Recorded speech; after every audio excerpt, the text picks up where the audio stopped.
Hey everyone, Nigel and Luke here, and welcome to Crime Zone.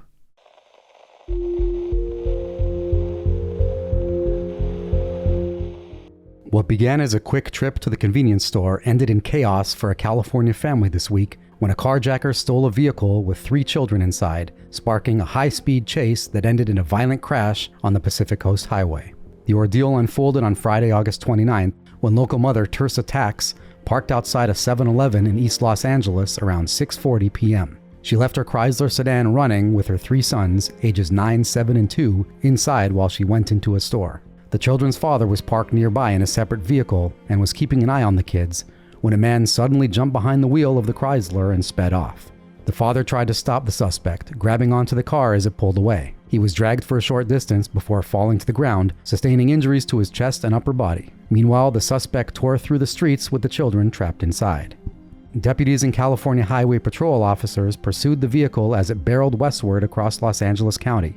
The chase came to a devastating end in Malibu when the suspect allegedly ran a red light at the intersection of Pacific Coast Highway and Canaan Doom Road, slamming into another driver making a turn. The crash resulted in a 4-car pileup, leaving all of the children injured. The 3 boys were rushed to UCLA Children's Hospital. The 7-year-old suffered a dislocated hip, the 9-year-old sustained a minor concussion, and the 2-year-old had bruising around his stomach. Thankfully, all 3 were later released and are expected to recover. The suspect, whose name has not yet been released, fled the crash site on foot. Witnesses reported seeing him scramble up a steep embankment and into the Malibu neighborhood. Officers tracked him down and arrested him shortly afterwards. He was taken to the hospital with non-life-threatening injuries and now faces pending charges. Speaking with reporters, Tersa Tax recalled the terrifying moments when her children were taken, saying, quote, "You blink and you see a stranger in the car with your kids. Your kids are crying and desperate for their mom. They're afraid, and you just see someone run away with them." The boy's father also described the helplessness he felt watching the car speed off. A cousin who translated on his behalf told reporters, quote, "He only saw when the car ignited, when it started up. It came so quickly and he did his best to grab onto the steering wheel to stop the car." The family has since launched a fundraiser to cover medical bills and to replace their destroyed car. Tersa wrote in part, quote, "Thank God my kids are doing better. We thank everyone for supporting us." As of August 31st, the children are back home, recovering with casts and bandages, and their parents say they are grateful the nightmare ended without further loss. Speaking on behalf of the family, Tersa's cousin Catherine stated, quote, "Justice is going to prevail. What happened on Friday should never happen to any family."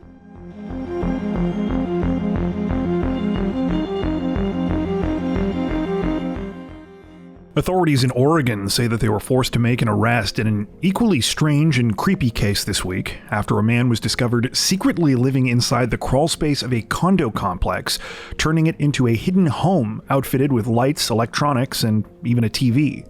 The discovery was made late Wednesday, September 3rd, after a resident at the complex in question, located in the city of Happy Valley, contacted the Clackamas County Sheriff's Office about a suspicious man parking his car and walking to the back of one of the buildings there.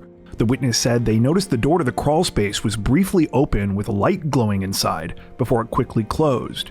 When deputies arrived, they found the crawlspace door damaged and locked with an extension cord running through a vent. The building's owner told officers no one was supposed to be inside and admitted they had previously heard strange noises coming from the crawlspace. The owner's keys didn't work on the lock, so deputies forced entry. Inside, they found 40-year-old Benjamin Bucher. Authorities say he had gone to great lengths to trick out the crawlspace. Photos released by investigators show string lights hung up across the ceiling, a flat-screen TV tied to a beam, a camping chair, an electric fan, and even gaming equipment.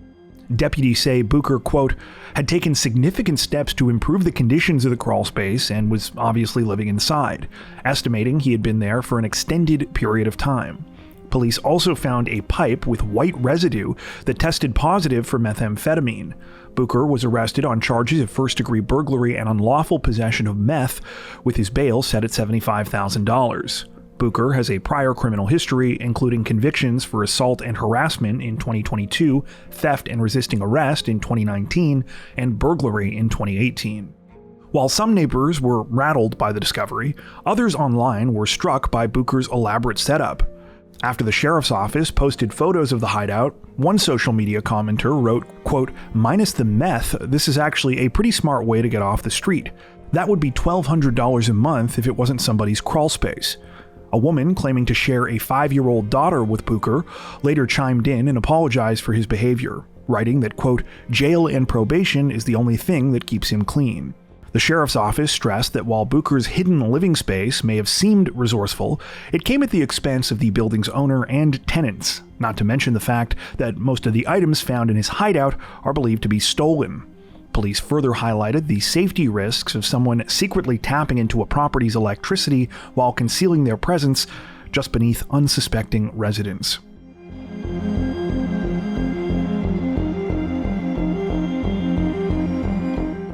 Authorities in Michigan are investigating a heartbreaking case this week after a college student was shot and killed by her ex-boyfriend, a crime that the shooter allegedly committed before taking his own life as well. The tragedy happened on the night of Saturday, August 30th at the Woodland Villa Apartments in Westland, a suburb about 25 miles from Detroit. When officers arrived, they found 20-year-old Sarah Carroll dead alongside her ex-boyfriend, identified only by the name Lincoln. Police say Lincoln shot Sarah multiple times with a shotgun before calling 911 to confess, then turned the gun on himself. According to Sarah's family, the young man had been stalking her for months leading up to the attack. Her mother, Jennifer Carroll, told local media, quote, she was with Lincoln, her ex-boyfriend, for almost a year, and they were having trouble. He was stalking her for the past 2 months, and he came here last night, shot her, called 911, said he killed his girlfriend, and then shot himself. Investigators confirmed that Sarah had been in the process of obtaining a restraining order against Lincoln, but never told her parents about the stalking. Witnesses at the apartment complex said the two had confronted each other outside just before the shooting. For Sarah's loved ones, the loss has been devastating. Her father, James Carroll, described her as a brilliant student who was studying to become a physician's assistant at Schoolcraft College. He told reporters, quote, she had a smile that was just brilliant. And she was so smart. She was on the dean's list. She was loved by everybody. Everybody she met. She was wonderful. I'm going to miss my baby. Friends and neighbors held a balloon release the following evening in Sarah's memory, while her family launched a fundraiser to help cover funeral expenses. In a post alongside the fundraiser, they wrote in part, quote, she was only just beginning her journey, and losing her at such a young age is something no family should ever have to go through. Her father also emphasized that Lincoln had been struggling with mental illness, urging other families to seek help before tragedy strikes. He cautioned, quote, if their children are suffering from mental illness, get them some help. Get them the help they need before something like this happens. The Westland Police Department says it plans to release additional details this week as the investigation continues.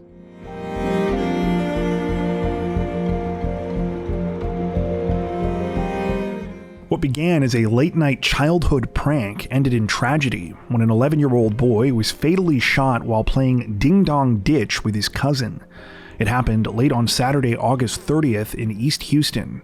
The boy, Julian Guzman, and his cousin had stepped away from a family party to ring doorbells in the neighborhood and run away before anyone could answer. Around 11 p.m., they approached a 2-story home on Mimbro Street, which they thought was perfect for the prank. Julian rang the doorbell and took off running. But before the boys had even made it 20 feet, prosecutors say the homeowner, 42-year-old Gonzalo Leon Jr., stepped out of his house dressed in black. He allegedly fired one shot into the ground and then a second in the boy's direction. That round struck Julian in the back. The boy collapsed, crying out that he had been shot and telling his cousin he thought his legs were paralyzed. The cousin tried to drag him to safety while Leon reportedly stood near a stop sign at the corner of his property. Julian was rushed to the hospital but was pronounced dead the next day. Leon, an Army veteran who had served in Afghanistan, was initially detained but later released. Houston police eventually re-arrested him on Tuesday, September 2nd with the help of the SWAT team.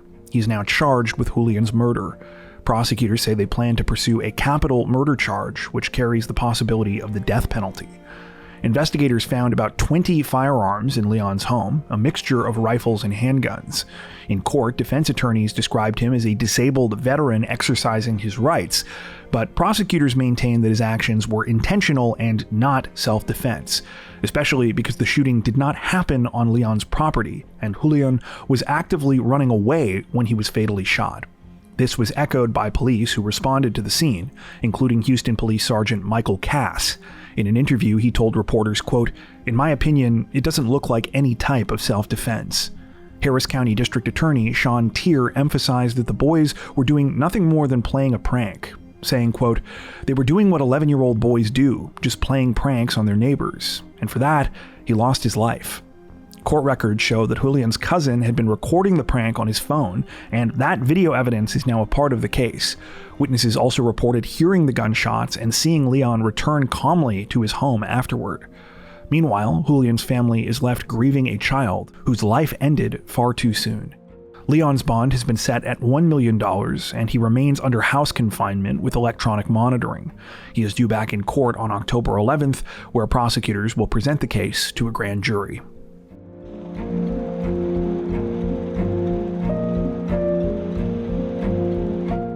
A Florida man went apparently what you might call barking mad last week during a bizarre incident in which he allegedly strangled a juvenile boy while wearing an inflatable dog costume. The whole thing unfolded just after 6:30 p.m. on August 29th, outside of a store in the city of Clearwater called Sunshine Puppies. As the name suggests, the business is a pet store, and the suspect, 46-year-old Rodney Plathy, is an employee there.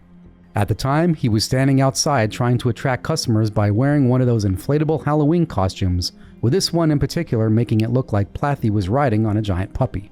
According to police reports, the trouble began when the juvenile male victim, whose name and age were not listed, rode his bike past the store with a group of his friends. That's when Plathy waved them over to him. Apparently there's a bit of history here between Plathy and the boys. Police filings don't give a ton of details, but it seems Plathy claimed that the bike-riding boys had called him names before. He was quickly joined outside by the owner of the store, and that's when things reportedly escalated. During the confrontation, one of the juveniles tried to ride away, at which point the store owner grabbed the kid's handlebars. At the same time, Plathy allegedly approached the male victim from behind and placed him in a chokehold. When police were called to the scene, the victim told them he was, quote, unable to breathe for a brief period of time. Plathy was then arrested, dog costume and all, for battery by strangulation. The 46-year-old was reportedly uncooperative, and authorities later wrote that there was a, quote, indication of alcohol influence. As strange as this incident is, apparently it's far from Plathy's only brush with the law. The 46-year-old has multiple battery convictions, as well as ones for burglary and drug possession. He is also a registered sex offender, having previously served 2.5 years for a 2013 sexual battery case. According to reports, Plathy spent 2 days in county jail for his most recent incident, but has since been freed on a $10,000 bond.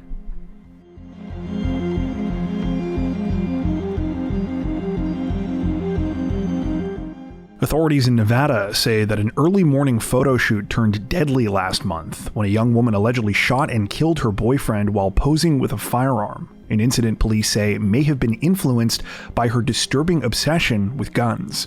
Just before 5 a.m. on Saturday, August 23rd, officers responded to a 911 call about a shooting at a residence roughly 3 miles south of North Las Vegas Airport.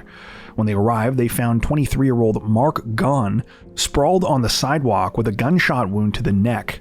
Despite desperate efforts from first responders, he was pronounced dead at the scene. According to investigators, Mark had been photographing his girlfriend, 20-year-old Alessandra Blee, during an impromptu photo shoot with friends.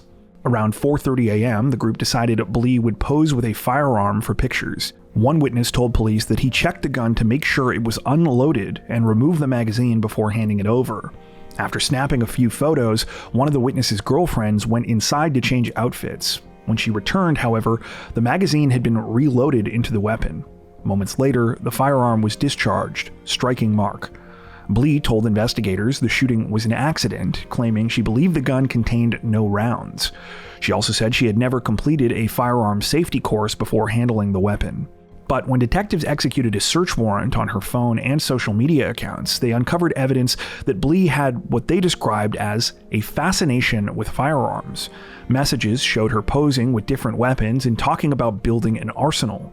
In one chilling message, she allegedly wrote, quote, "I wish I could shoot people with real guns and get away with it," referencing fantasies of targeting sex workers and the homeless.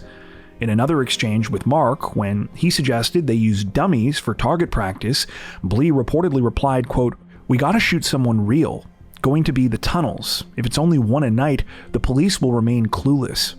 Police also recovered Polaroid photos from the scene, including one of Blee holding a gun and another of a young woman brandishing a knife. On August 26th, Blee was arrested without incident and booked into the Clark County Detention Center. Prosecutors have charged her with open murder with a deadly weapon. A public defender has since been assigned to the case, and Blee is currently being held as she awaits her preliminary hearing, scheduled for October 2nd.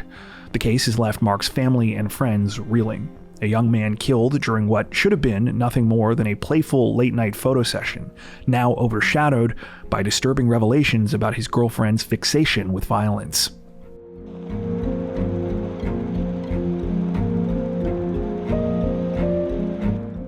Police say a prominent Georgia dentist carried out a chilling crime last week, killing his own wife and teenage daughter inside their palatial multi-million-dollar home before taking his own life as well.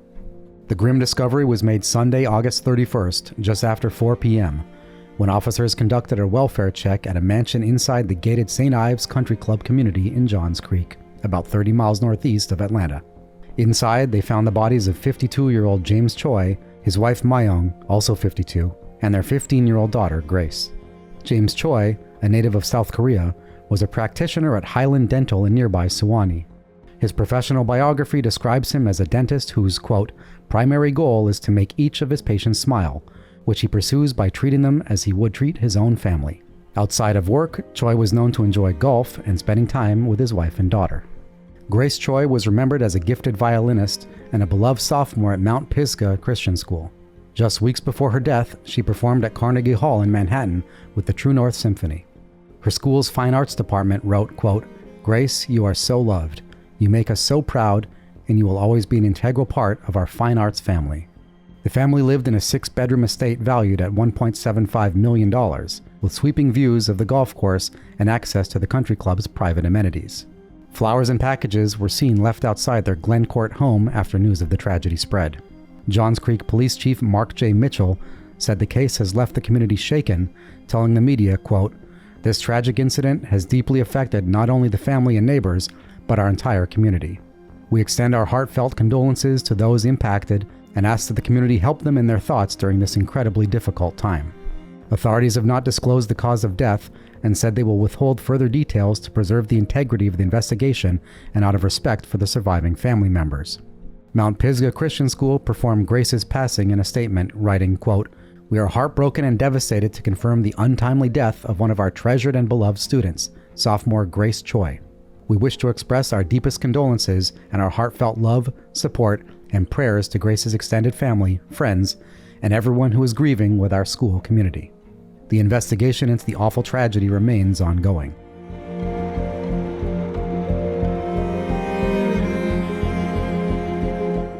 A mass stabbing in a Manitoba First Nations community has left 2 people dead, including the suspect, as well as 7 others injured in what police are calling a devastating act of violence this week. It began in the early hours of Thursday, September 4th. At 3:44 a.m., a community safety officer reported an assault to Manitoba RCMP.